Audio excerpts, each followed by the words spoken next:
Hello! Another project came up, so the book is on hold for a second. Because of that, I decided to do a little informal life drawing video. For these drawings, I followed along a short YouTube video on New Masters Academy.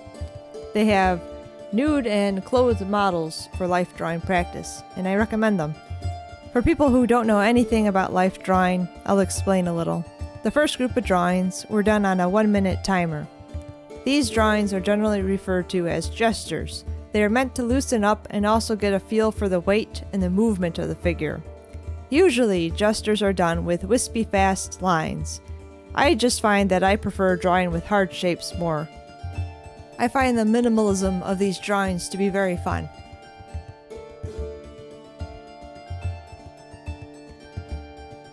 The next group of drawings is a group of 2-minute poses. This gives one more time to put in a little more information. You can see I scribbled in some shadows here, and it's funny, and you can see how just a little bit of a scribbled shadow can bring a lot into a drawing.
And then finally, the last 2 poses were meant to be 5-minute poses, but I didn't like them.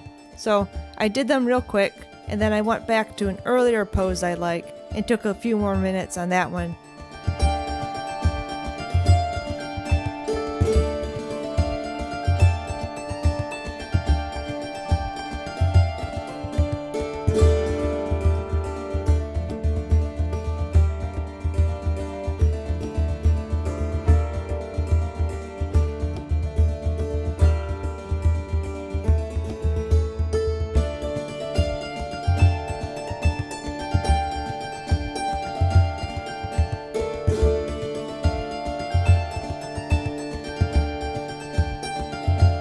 And with that drawing, with the final drawing, I was putting in information, taking a little more time, and experimenting with the line and the shapes and carving out the figure a little more. I didn't have a particular goal in mind, just to have fun and to explore the lines in the figure. In all, this exercise took about 25 minutes. And when I do these, I'm just here to draw. I'm putting out of my mind, trying to make the best drawing I can, which is hard to do when I know I'm going to videotape it and share it. But the purpose of these is just to explore, to gather the information, to put it on paper, to experiment with shapes and lines, and to have fun. This is practice. Nobody has to see these. You don't have to keep these forever. They don't have to be great. They're just rehearsal and practice. And because of that, I find that this is a good way for me to clear my head and to slow down. So, I encourage you that if you want, you would also draw and have fun and slow down. And hopefully next week we can get back to the book. See you then. Goodbye.